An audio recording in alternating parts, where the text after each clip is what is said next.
WHGE 95.3 FM. Coming up, the Open Eye.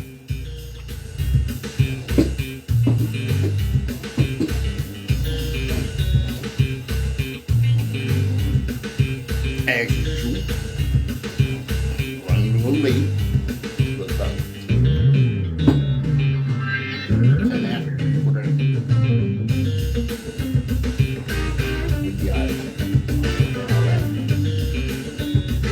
Let's get them started.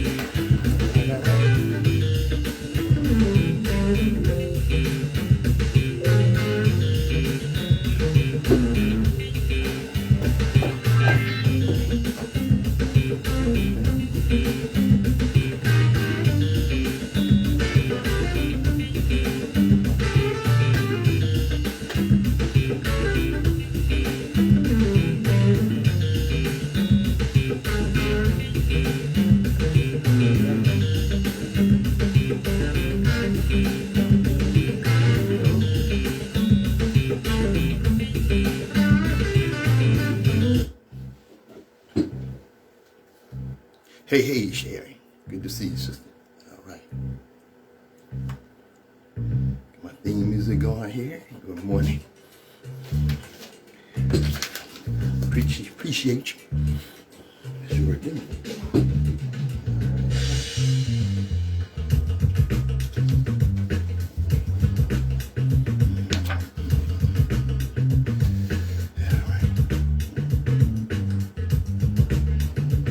Those of us that indulge in or commit intellectual violence don't do so for the pleasure of mental masturbation or ego diddling. We do so because the chains of oppression on our people's minds are deep and difficult to remove.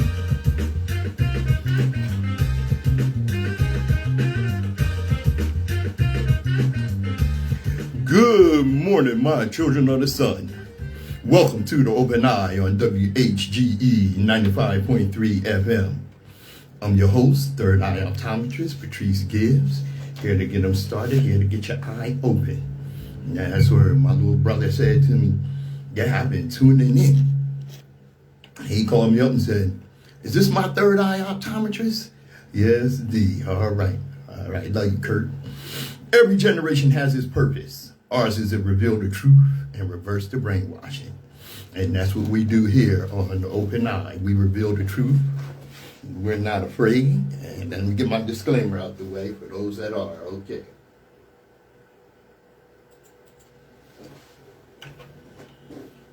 The views and opinions expressed on the Open Eye are those of the hosts, guests, and contributors, and do not reflect the policy or position of WHGE 95.3 FM, nor our sponsor, the Delaware Center for Homeless Vets. Any content provided by Open Eye's hosts, guests, or contributors are theirs and are not intended to malign any religion, ethnic group, company, or individual. All right. Let's get them started. All right, we're going to go right here, get them started. All right.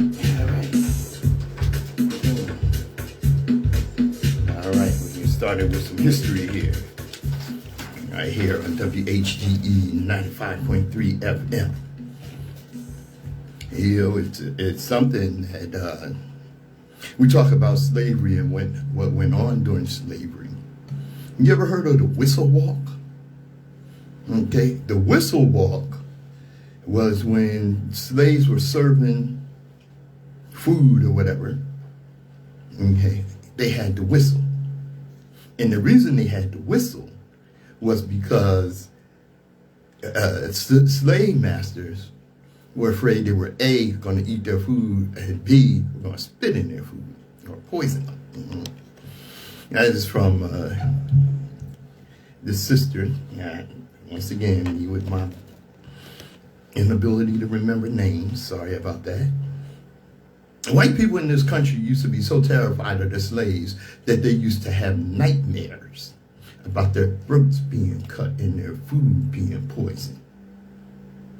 They were so terrified of their slaves because they had known in 1750s America, every white person knew some other white person who was killed by their slave or another slave. It was so bad that white people in South Carolina asked their governors sometime in the 17th century, 1750s, to stop importing these Africans. We might die. What's going on in the Caribbean in the 1750s? A lot of white people were dying all the time because of how many colors, because the African slaves outnumbered the white settlers. And the South Carolina governor said to them, we might die, but we're making too much money. You might have to be comfortable with that.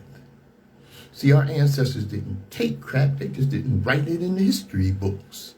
Yeah, that's a fact. Yes, indeed. Moving right along. Alrighty, where are we here? Yeah. Yeah, all right.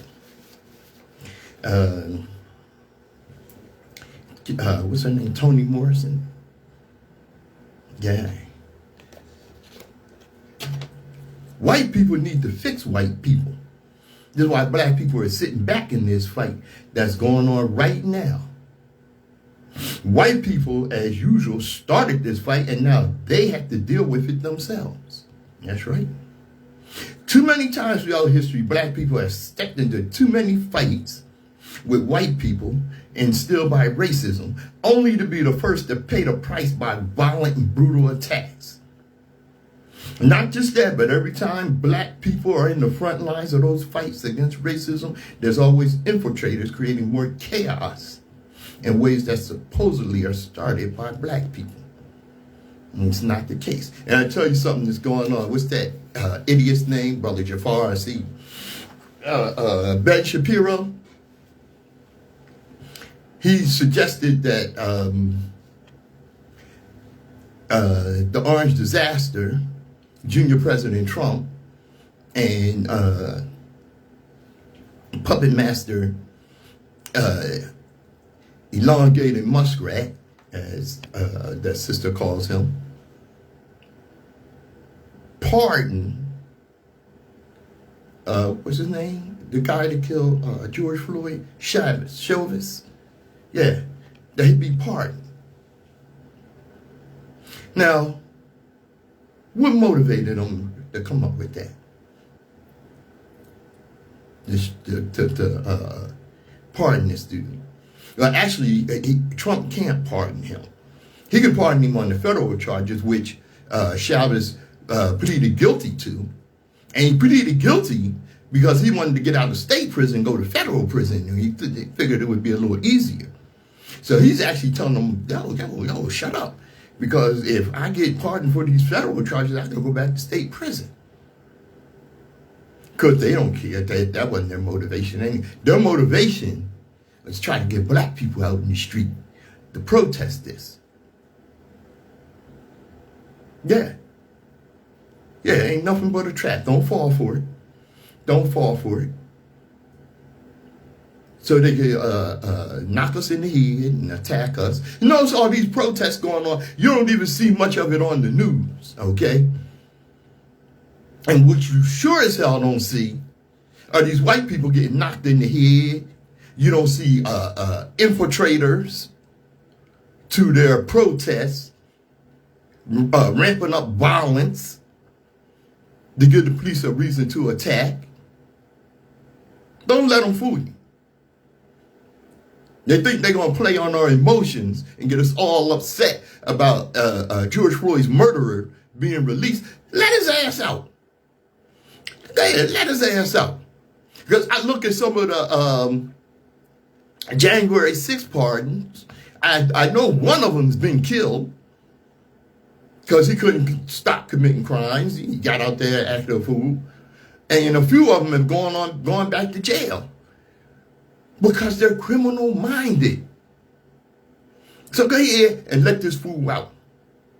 But I tell you what, black people, if they let him out, stay home. Don't get involved in that, because what they really want is to ramp us up emotionally, get us out there in the street and declare martial law.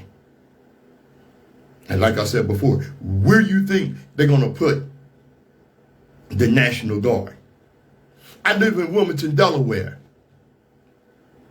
I was 7 years old when Dr. King was murdered. And of course, riots went all over the country, including here in Wilmington, Delaware. And those riots were at a level that local police could not handle it, and they had to call in the National Guard. They called in the National Guard here in Wilmington, and they stayed in Wilmington longer than anywhere in the country ever.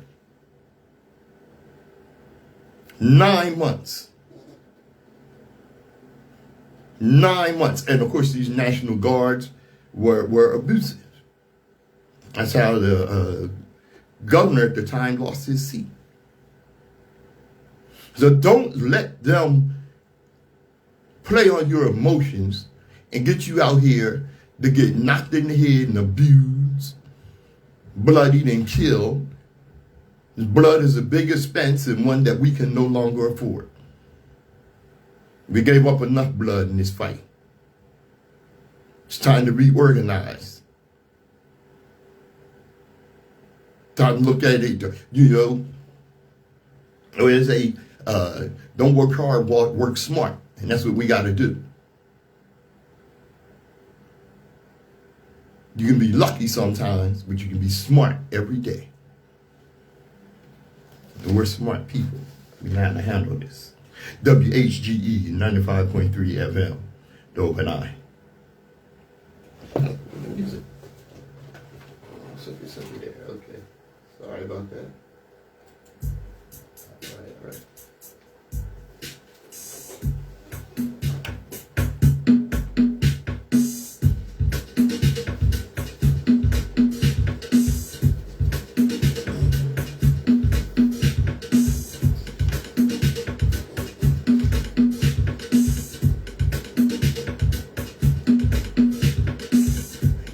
WHGE 95.3 FM, the Education Advocacy Station.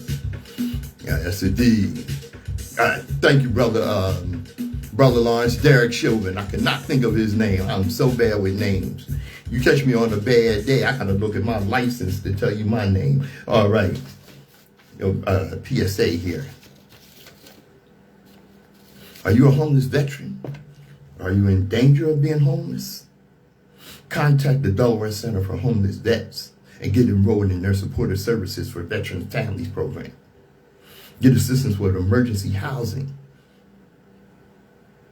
permanent housing, security deposit, rental arrears, supportive services for veteran families.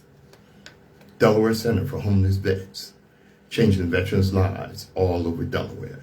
Contact them at 302-842-2119 or look for me. I'll help you take a part of BCHV's mission, changing veterans' lives all over Delaware. WHGE 95.3, the Advocacy Station.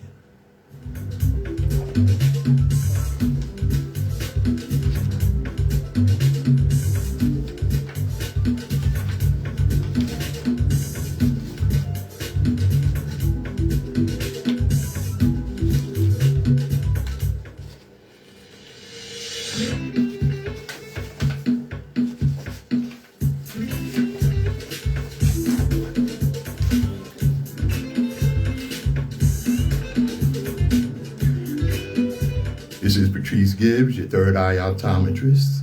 All right. I was rapping to my good friend Vaughn Mars, and earlier in the week, and we were talking about what white people invent. He said, you know what, let me look that up. So he looked it up. And on this website that he came across, one of these white supremacists on there said, it would be easier to answer what they haven't invented. Are you kidding me? Oh, he went on to say there should be a museum dedicated to that question. But giving recognition to white males is sacrilege to liberals. Yeah. Hey, Steve, I see you there. And this other guy, he comes on and he says, a lot of things that I'm grateful for. Air conditioning, cars, planes, helicopters, phones, cell phones, computers, the transistor, electricity, TV, radio. Oh, he just went on and went on. White people also contribute a lot of cultural elements. Really? Proper foods like pizza and burgers were created by white people. Theater apparently came from Greeks. It was improved and developed in Europe during the Renaissance and onward. Choral music was created in Europe and developed especially during the Baroque period. And most importantly, perspective in art didn't exist until 1415. This dude obviously never been to Africa. And I don't know what he's been reading with his uneducated ass. Air-conditioned car, planes, helicopters. Are you kidding? I'm going to tell you what they invented. The patent office. That was their big invention, the patent office, the steal the inventions made by Africans. The one that really tripped me out was theater apparently came from Greeks. Okay, let me tell you something. Obviously, he calls himself the controversial chat. Yeah, he's controversial, all right, with his dumbass, uneducated. Let me tell you something. The Greeks could barely talk until they went to Africa and met the Egyptians. As for having the wherewithal and the intelligence and even the motivation to entertain each other with theater, no, it came from Africa. And as for the Renaissance, there would have been no Renaissance without the Moors from Africa conquering and educating Southern Europe, and most of Europe. Choral music, no. It's something, the guy they called the Black Mozart, what's his name, Chevalier, was a better musician than Mozart, on top of which he was multi-talented. On top of being a hell of a musician, he could fight his ass off. He could have taught Robin Hood something about fencing.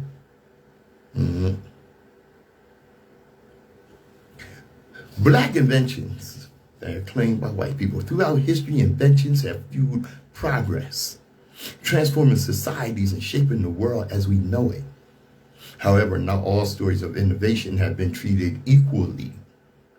There's a side of history that goes untold, a side where inventions created by black minds were unfairly stolen, suppressed, or overshadowed by an environment fueled by hatred, racism, and inequality. This wasn't just about stealing the ideals, it was an attempt to rewrite history and undermine the incredible contributions of black individuals. The patent system designed to safeguard the rights of inventors frequently worked against black creators. Discrimination ran rampant, with many black inventions being denied patents or having their contributions stolen. This unequal treatment further perpetrated the cycle of stolen recognition and opportunities. Black people as a whole did not have the luxury of having their inventions patented in their names, especially during slavery. Recognition and credit for their creations stolen by enslavers. Blacks were not allowed to apply or obtain patents for their inventions until the late 1800s.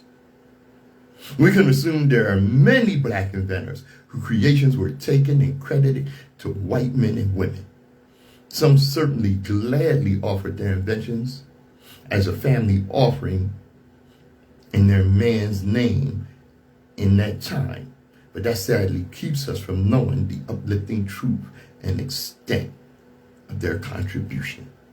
In today's society, when you say, did you know that a black man invented a puzzled look will come across the face of whom you were speaking to, be it in our institutions of higher learning or the average person on the streets. Because again, most people assume that the inventor of such devices as the telephone, ink pens, the potato chip, and even today's fun child and adult toy, the super soaker, were invented by white American or European inventors.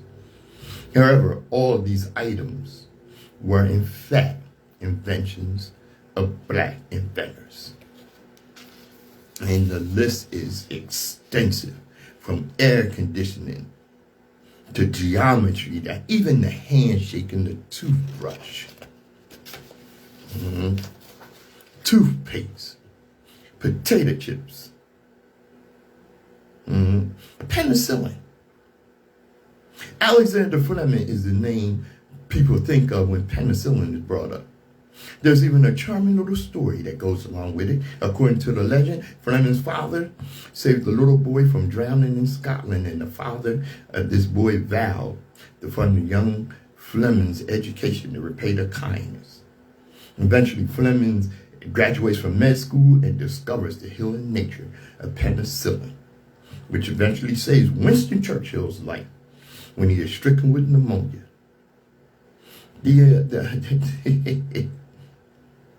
North African tribesmen have been using penicillin for thousands of years.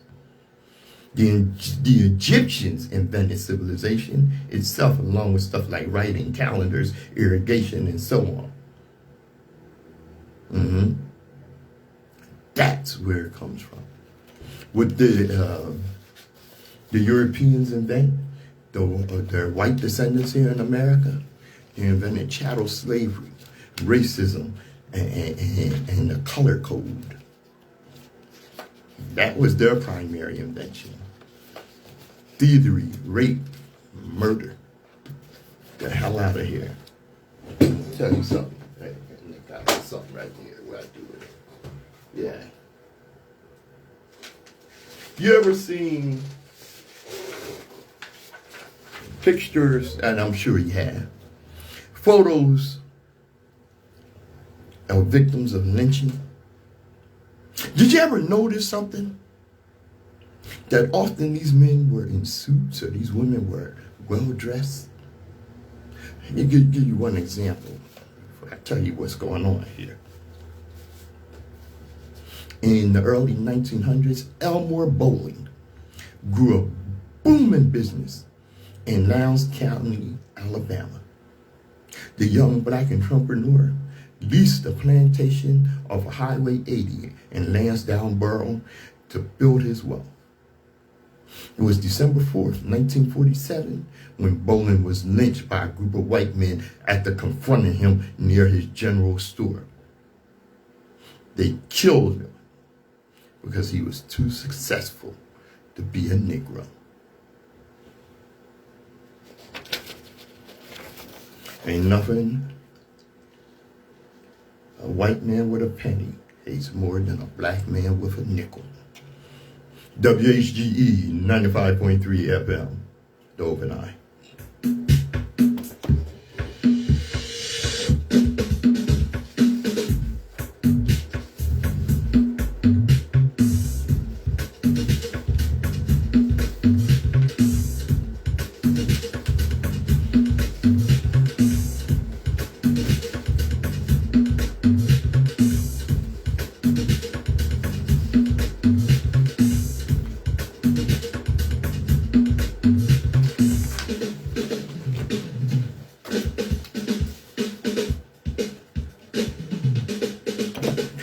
WHGE 95.3 FM, The Open Eye. Patrice Gibbs, third eye optometrist. Let me tell you something. When they say DEI, they mean the N-word with the hard ER. They do. Ask them to explain what it means. It must really suck when people are so mediocre to assume that when other people who do not look like do not look like them, are able to succeed past them. But of course, it has to be because it was handed to them. They couldn't just do it. It had to be handed to them. They can't simply face the facts that they stupid. You got a goddamn 400-year head start, and you still living in. You know what? Let me tell you something. I said this before. If you are a white male from after World War II to 1980, and you did not achieve some level of economic success because all the cards were stacked in your favor, it's because your ass was dumb, stupid, or lazy. Now, of course, there are exceptions, and those exceptions as a rule, and check this out, those exceptions as a rule were people who decided they wanted to treat everyone fairly, or they wanted to point out the oppression and racism going on. And so they came up with the word N-word lover. And they were ostracized and punished for it. Huh, Steve? Goddamn right. Yeah, you got the Orange Disaster and his minions, his regime, doing all kind of dumb stuff. Because one of the things they're talking about, because they've hated Social Security from the gate. They hate Social Security. They want that money. And they're getting rid of Social Security. I want all the money that's been taken out of my paychecks since I've been working, since I was 14.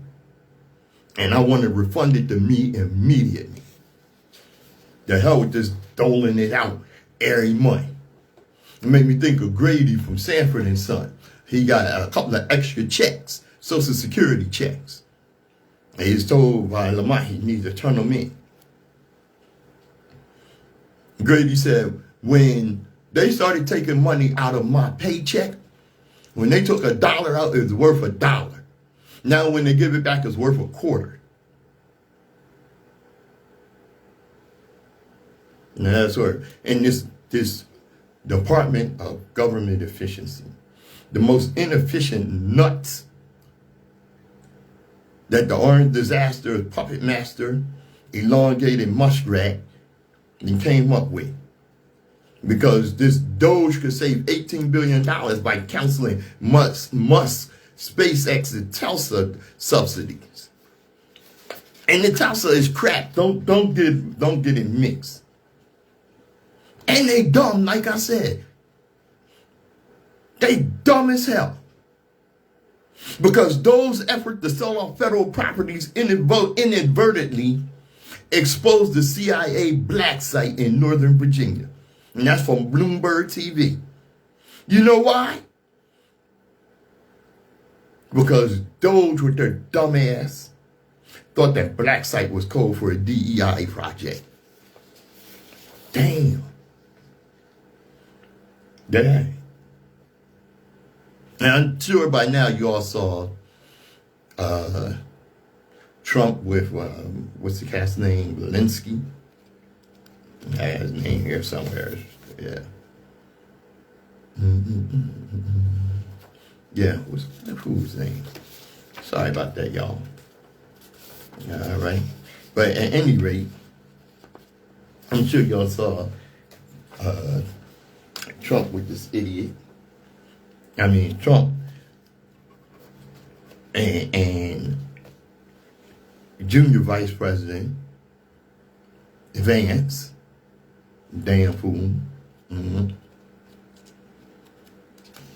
trying to embarrass the dude, bullying the Zelensky, that's his name, you know.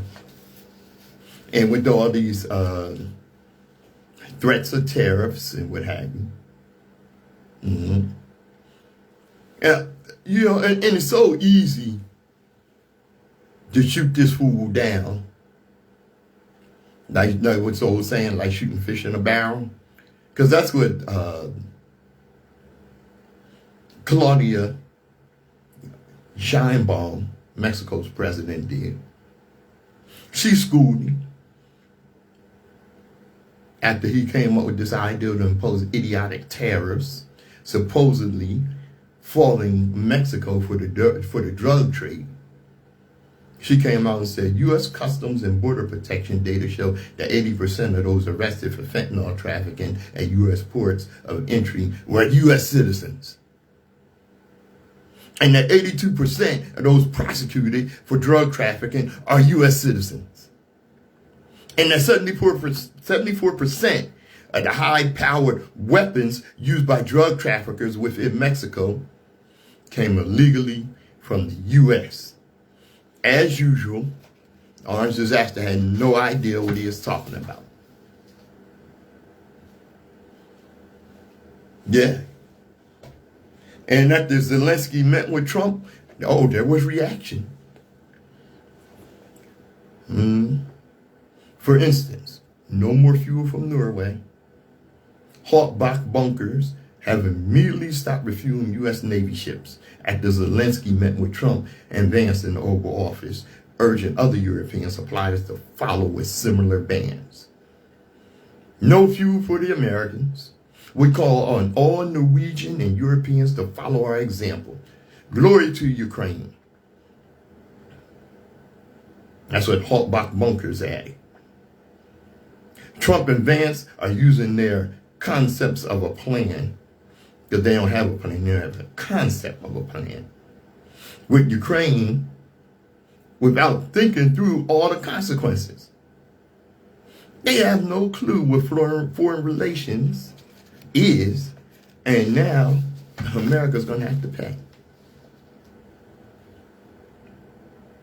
The former U.S. ambassador to Russia ripped Putin puppet Trump.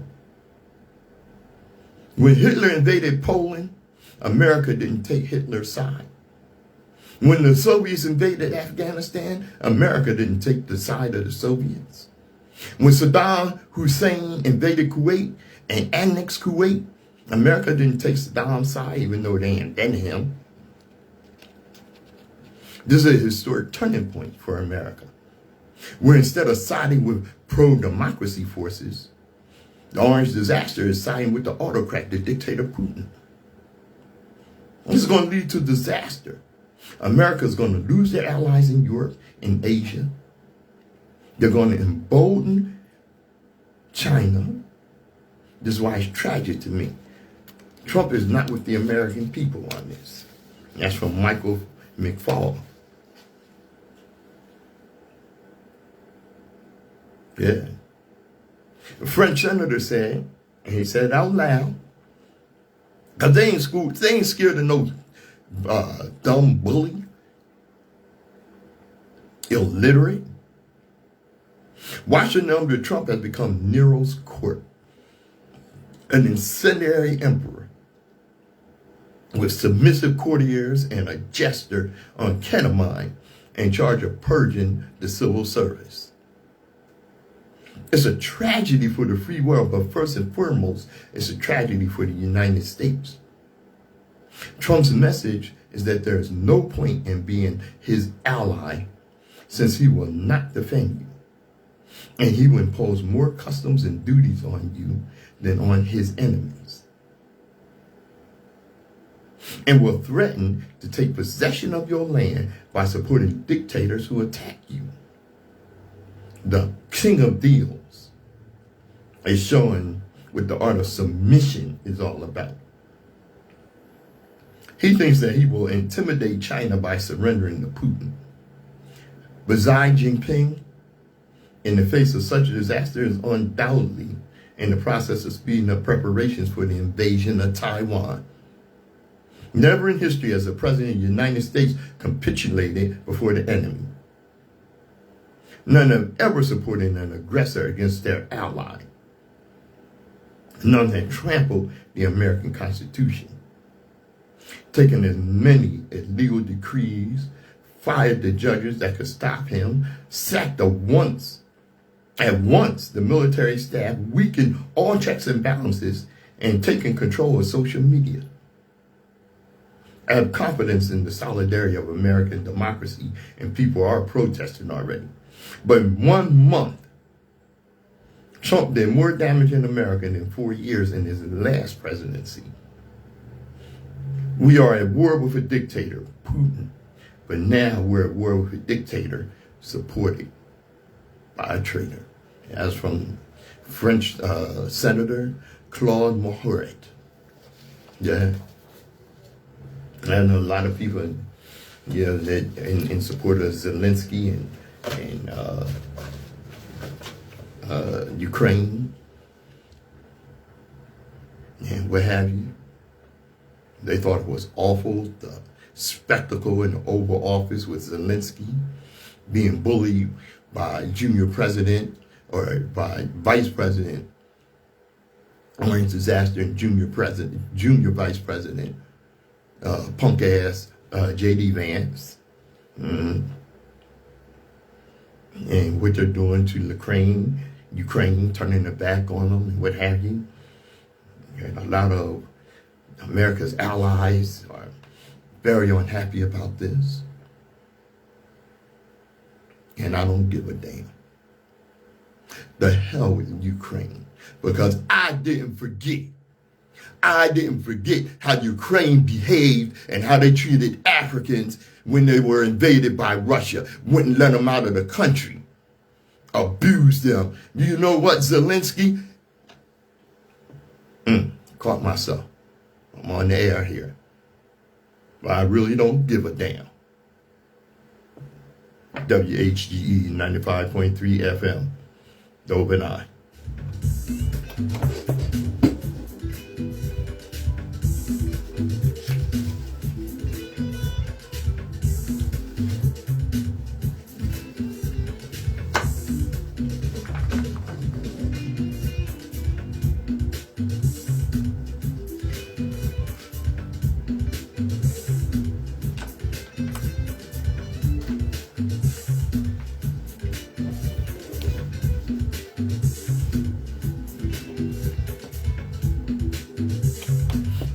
WHGE 95.3 FM, The Open Eye.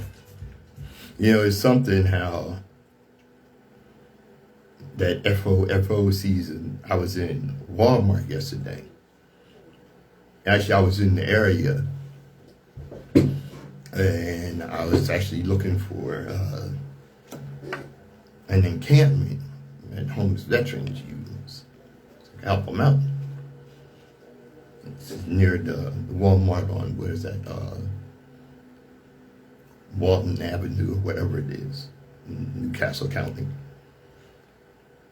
And come to find out that the police had shut down the encampment and ran the people off. But in the midst of my search, I had to go to the bathroom. So Walmart's right there, they got a bathroom, I go in. And it was empty. It was empty. There were a few Hispanics, a few white people. I don't think I saw one black customer. Not one. Most of the black people I saw in there were employees. And they were gathered in groups around the store socializing because they had nothing to do. Yeah. FAFO. And some of these people get brave. So they're going to retaliate. So they're going to come after black businesses. And you see some black businesses getting nasty threats. In 2019, Tia Hamilton founded Urban Reed's bookstore in Baltimore while looking for a place to sell her publication, State vs. Us magazine. She wanted to use her voice to address the harmful reality of mass incarceration and systemic racism. Now, Hamilton has claimed that since Trump has taken office for a second time, she's been receiving racial harassment and intimidation. I still haven't really eaten, and I'm barely sleeping. I'm angry. And I'm angry because this faceless enemy. Hamilton also stated, and she has always received threats. However, they amplified on February 20th, exactly 1 month after the orange disaster was sworn in office. And considering that Trump has issued a slew of executive orders rolling back diversity, equity, and inclusion initiatives on federal and corporate levels, the timing of the harassment does not seem like a coincidence. Hamilton says she spoke out publicly about threats she started receiving on Facebook.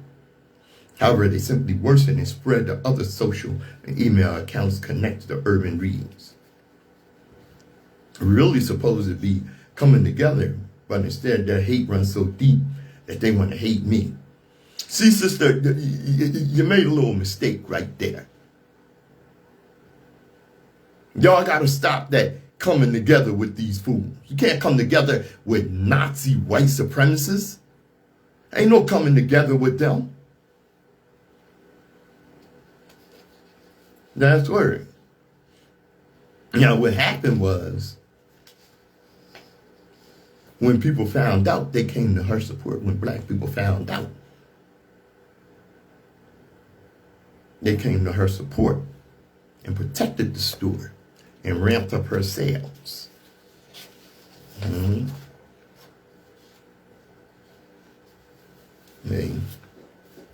Now,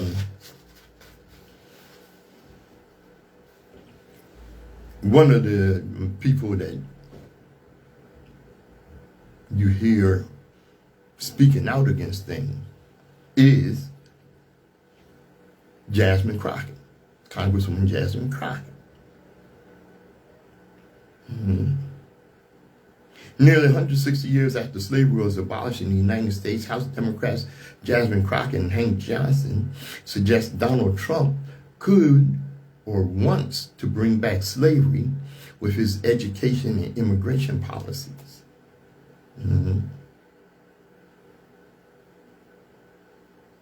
The comments came during the inaugural State of the People address, a 24-hour live stream that brought together black civil rights activists, scholars, politicians, and journalists in protest of Trump's address to a joint session of Congress.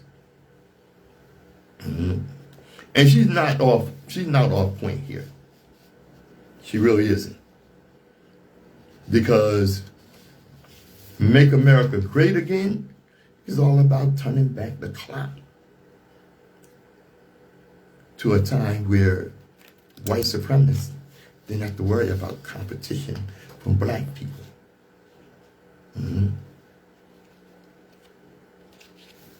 So yeah, she's not off base there. Now, when Trump did this speech the other night, one of the things that took place was Congressman Al Green from Texas interrupted his lies and spoke out and was taken out by a sergeant at arms, called on by the Speaker of the House. And the thing that tripped me out about that was how quiet the Democrats in there were. They just sat there. What they should have did when this sergeant at arms came down to remove him was surround him and dared him to be touched. Or they should have all marched out with him. And you have Hakeem Jeffries, who is the epitome, to me, how soft Democrats are. Because most of them are sitting back and just letting this happen. You're not hearing their voices. They're not speaking out. Well, I think one of the worst things that Michelle Obama ever said, when they go low, we go high. The hell with that. You fight fire with fire.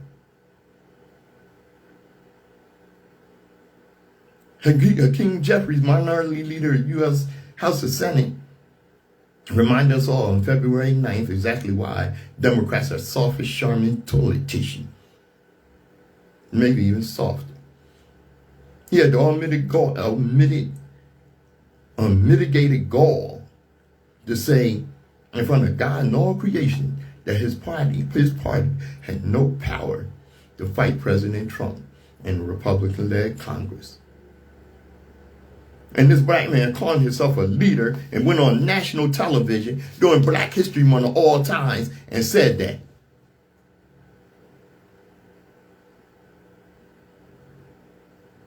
Got up and said that. And where are the Democrats? More importantly, where are the black Democrats? I mean, they can't agree with Jeffries. The Democrats lost the White House to Trump, and now in the wake of his reign of terror,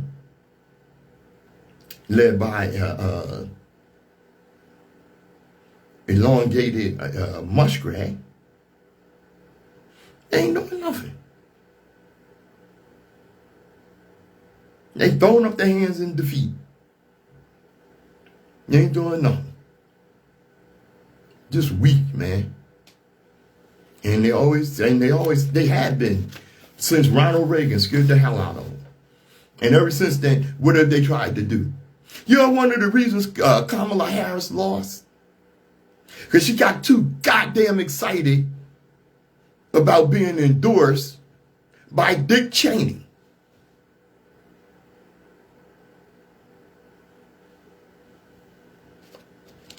Fight fire with fire. Yeah. Just minutes into Trump's speech, all hell broke loose when Democrats started booing. Speaker Mike Johnson threatened them with expulsion if they didn't sit down. They should have went on. Ultimately, Speaker Johnson called in the sergeant at arms to remove 77-year-old Congressman Al Green, Democrat from Texas. Some people question why so much muscle was used to remove one old man with a cane. But it turns out it was for a serious reason. Because when security searched him, they found out he had smuggled in a spy. WHGE 95.3 FM, the Open Eye.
WHGE 95.3 FM. Coming around to the last of the Open Eye here. Excuse me, I'm going to let the music play a little bit. I got to blow my nose. Wait a minute.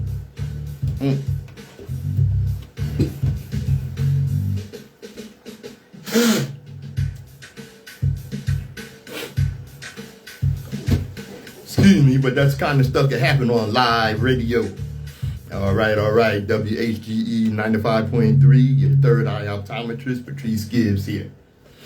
I want to thank Brother Haru, Brother Jardea, for posting this Sister Stacy Patton. Find you, Stacy Patton, and send you a friend request. I like your stuff. I sure do. And she got this post. I guess it was on her page from this Daz Mason. And Daz Mason said, notice you're all effing black. Racist, horrible people. You should have stayed in Africa. World would have been a better place. What? He actually said that? Yeah, he did. Well, Sister Stacy Patton replied, Daz Mason, let's talk about where Europeans should have stayed instead of rampaging across the world like a disease-ridden horde of thieves, rapists, and genocidal maniacs. They should have stayed in their own cold, famine-ridden, plague-infested lands, scratching lice out their scalps and perfecting the fine art of defecating in their drinking water. They should have stayed in their drafty castles and mud huts, cultivating a rich tradition of inbreeding and witch burnings. They should have kept on impaling enemies on spikes for sport, boiling people alive in cauldrons, torturing peasants with iron maidens, breaking wheels and flaying knives just to hear them scream. They should have fixed their filthy medieval streets where disease-ridden mothers abandoned babies in gutters to be eaten by rats and fathers sold their daughters into child brothels to survive another winter. They should have stayed put, burning midwives as witches, bloodletting themselves to death, and stacking infant corpses like firewood. They should have kept hacking off noses and ears as punishment, crucifying prisoners, hanging children for minor offenses, castrating, fighting over scraps of moldy bread, feasting on rotten meat, crawling with maggots, and using urine to wash their clothes while they painted themselves as the pinnacle of civilization. They should have kept drowning babies in rivers, marrying off 12-year-old girls to syphilitic noblemen. Maybe bathe more than once a year. The world didn't need European civilization. They should have stayed rotten in their own filth, killing each other over imaginary divine rights. But no! They just had to spread across the planet like a horde of locusts in powdered wigs, massacring indigenous people, stealing lands, enslaving millions, rewriting history to cast themselves as heroes, and then having the sheer effing audacity to tell black people where they should have stayed. The world would have been a better place if Europeans had stayed in Europe and left Africa, the Americas, Asia, the Pacific Islands uncolonized, unraped, and unpillaged. You unwashed chicken. Breast smelling like generational inbreeding. You're the inbred afterbirth of failed conquerors that should have ended up in a damp European gutter centuries ago. But she answered his ass, didn't she? And she went on to say, see, this is why you have to study European history. When racists try to rewrite history, knowing the truth lets you throw their own savage legacy back in their faces, raw, unfiltered, and undeniable. All right, Sister Stacy Patton. Yeah. Suck to that ass thing. I'm moving right along. I'll be closing out soon. All right. Yeah, all right. This is from Brother Jared Van Education. He give you an education too. He said, you have no idea how harmful white supremacy is. It's not just manifest in the form of overt violence like police officers pulling the trigger or hate groups marching in the streets. White supremacy kills in the classroom where black children are disproportionately disciplined, placed into special education and denied access to advanced coursework due to the implicit biases of their teachers. It kills in the workplace where black professionals are underpaid, overworked, overlooked for promotions despite their qualifications. It kills in the doctor's office where black patients receive lower quality care and their pain is dismissed and their health outcomes suffer as a result. It even kills in the supermarket where black communities are systematically deprived of fresh food, forcing them into the nutritional deserts that contribute to long-term health disparities. White supremacy is not just an ideology, it's a system designed to choke the very existence of black people at every level of society.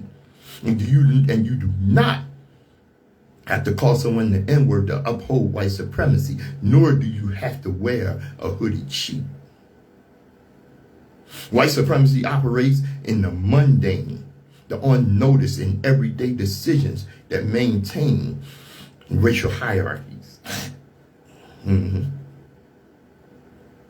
It exists in school curriculums that erase black history or frame enslavement as a necessary economic system. It exists in housing policies that contribute to segregate communities, ensuring that black families are kept in underfunded districts and failing schools. It exists in the criminal justice system where black people are over-policed, sentenced more harshly for the same crimes as white defendants, and disproportionately killed by law enforcement. It exists in the bail system that imprisons black people for being too poor to afford their freedom, while wealthier white defendants walk free. It exists in the environmental policies that allow corporations to pollute black communities with little consequences, shortening life expectancy without a gun ever being fired. It exists in the way white-centric narratives are prioritized and protected, while any effort to challenge them is met with backlash, censorship, and outright hostility. The danger of white supremacy lies in how normalized it has become, how deep it's woven into the fabric of everyday life. Many people do not recognize it because they never had to. They believe racism is only individual acts of hatred rather than the institutional and systemic forces that shape the world around them. They do not see how their silence, their comfort, and their refusal to acknowledge this system makes them complicit in its survival. No, white supremacy is not just in the past, it's in the present, and without deliberate action, it will continue to shape the future until people are willing to confront the depth of its harm to see how it suffocates and destroys. Nothing will change. And that is exactly how white supremacy was designed. Yeah?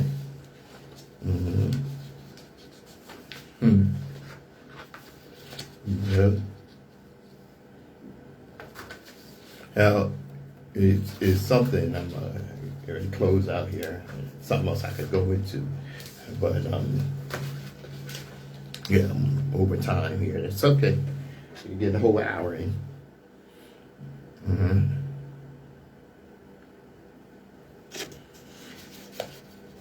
One of the things that I usually say after my closeout is that the world was a much better place when the African ruled global African supremacy. For centuries, black Americans and Africans have been divided not just by distance, but by design. Colonialism and slavery built barriers that lasted long after the chains were removed. But what if we stood together? With over 1.6 trillion in spending power in the U.S. and Africa, Africa holding 30% of the world's minerals, it would be a combined strength that would be undeniable. Imagine the economic power of Black Wall Street on a global scale. Black businesses in America trading directly with African industries, bypassing foreign control. Leaders like Malcolm X and Kwame Nkrumah saw unity as the key to true liberation. They knew that when we collaborate, we control our own resources, tell our own stories, shape our own future. Imagine black-owned tech companies in the U.S. partnering with African developers to create new innovations. Picture farms in Ghana supplying food to black-owned grocery stores in Atlanta. This ain't just a dream. It's actually happening already in small ways. But what's stopping us from taking it further? Some say history makes unity impossible. Others argue that cultural differences divide us. But if we focus on the future instead of the past, what could we build? The world where black wealth stays within black communities, where education, technology, and industry empower our people globally. So what do you think is black unity, the missing key to our independence? Because remember, when J. Edgar Hoover was asked what was the greatest threat to America, he didn't say the mafia. He didn't say drugs. He didn't say the violence. He said Negro unity in the parlance of his time. Let me tell you something. When black men ruled the world, something very important, I've told you this numerous times, the ancient black people of Africa understood was balance. That's why there was no word for poverty. There was no word for jail. The world was rich with resources that were freely shared. No one had to rob and murder. That's why they were able to advance and progress and build and create and philosophize and ponder and learn and teach. When black men ruled the world. The world is still rich with resources. Unfortunately, control of the world's resources have been seized by a bunch of white supremacist thugs and gangsters out of Europe and America. These thugs have also done a lot of environmental damage.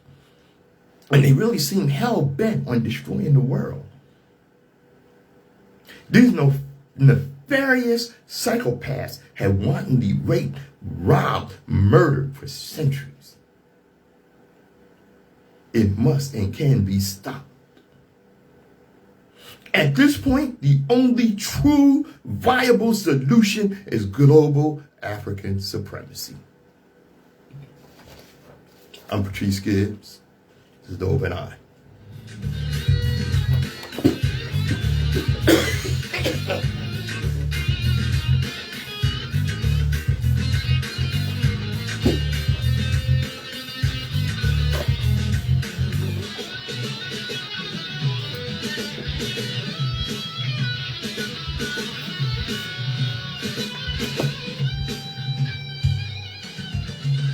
WHGE 95.3 FM, the Advocacy Education Station. Thanks for joining me on the Open Eye. As I always say, I hope you learned something, because I learned something before I came in. I was able to pass it on. And as we always tell you, destiny determines who enters your life, but you decide who stays. Therefore, value those who value you, and don't treat those as a priority who treat you as an option. I'm Patrice Gibbs.